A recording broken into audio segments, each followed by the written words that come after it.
vamos perceber como é que se aplica um cinto pélvico, que ainda se vê muitas vezes o cinto pélvico mal aplicado, e o cinto pélvico mal aplicado ou bem aplicado pode ter um impacto muito grande do que é a postura, o conforto e, consequentemente, a função da pessoa que está sentada em cadeira de rodas, seja ela manual, seja ela elétrica. Então é importante nós aplicarmos bem o cinto pélvico. O cinto pélvico, como o próprio nome indica, geralmente é para a estabilização da pelvis, não é apenas um mero cinto de segurança. Claro que acrescenta segurança, mas o objetivo é a estabilização pélvica e promover conforto e funcionalidade. Então o que é que acontece na maior parte das vezes?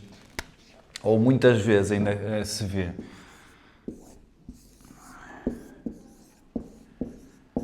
Isto aqui é a articulação da anca, vamos supor que isto é o ponto de articulação da anca. Isto aqui serão os membros inferiores e isto aqui o tronco. Ok, consegue-se ver. O movimento que acontece na maior parte das vezes quando estamos sentados em cadeira de rodas, ou quem está sentado em cadeira de rodas, é a retroversão pélvica, ou seja, este movimento de deslizar na cadeira. Isto é o que acontece na esmagadora maioria das vezes.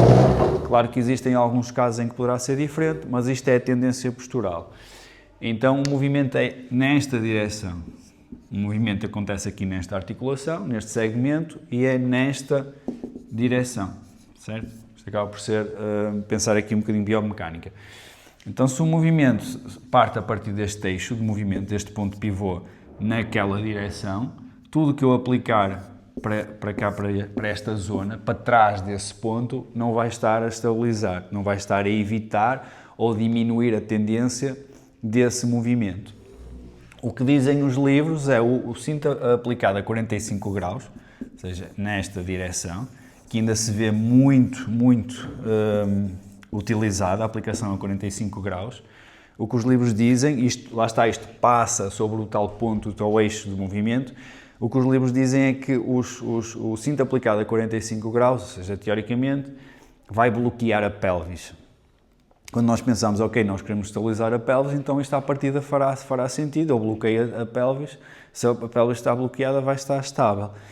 O que acontece é que, primeiro, todo o posicionamento é dinâmico e depois eu tenho respiração, eu tenho gravidade, eu tenho movimento, eu tenho fadiga, tudo isso associado. Então, ao fim de algum tempo, por muito bem posicionado, por muito bem sentada que a pessoa possa estar, ao fim de algum tempo é normal que possa mesmo assim haver algum deslizamento, alguma variação da postura e eu perder então esta referência. Se eu deslizar um bocadinho na cadeira, o meu ponto que estava aqui, se eu deslizar na cadeira, o meu ponto que estava aqui passou para aqui, e se eu tenho um cinto a passar aqui e o movimento é neste sentido, então como o ponto passou para aqui, eu já não vou estar a fazer estabilização e vou permitir mais facilmente que haja esta retroversão pélvica, este deslizar na cadeira.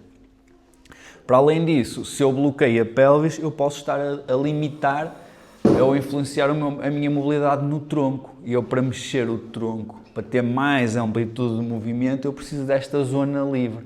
Então é importante perceber e distinguir o que é bloquear o movimento da pelvis ou estabilizar.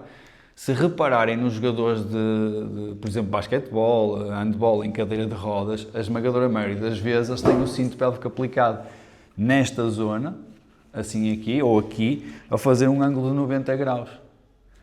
Aqui. Então nesta zona, isto vai evitar ou diminuir a tendência para a retroversão pélvica, vai conseguir manter a pelvis estabilizada, a pelvis bem encostada atrás, numa posição que seja funcional, pode ser uma posição neutra, pode ser um pouquinho mais em retroversão se não houver essa capacidade, mas vai manter a pelvis bem estabilizada e vai permitir movimento no tronco. E nós sabemos que, para além de uma boa postura, promover movimento, promover mobilidade dentro das possibilidades é super importante. Então, na esmagadora maioria das vezes, o cinto acaba por funcionar bem aqui ou a 90 graus ou mais ou menos 70 graus, e pelo menos eu, na maior parte das vezes, não recomendo o cinto a 45 graus, só em casos muito específicos, porque lá está, os 45 graus vão bloquear a pelvis, muitas vezes apanham aqui prominências ósseas, não é tão confortável, pode gerar desconforto, pode limitar o movimento, e o cinto nos 70 graus vai na mesma estabilizar a pelvis, vai evitar ou pelo menos vai diminuir a tendência para a retroversão pélvica e vai possibilitar movimento no tronco. Então, a minha recomendação é o cinto entre 70, 90 graus, 45 graus só em casos muito específicos, tudo o que seja aqui a zona abdominal, na esmagadora maioria, e se estivermos a pensar em evitar a retroversão pélvica, não é uma boa solução. Se tens dúvidas, deixa nos comentários. Se gostas deste tipo de conteúdo, já sabes, segue-nos para mais vídeos deste género. Um abraço.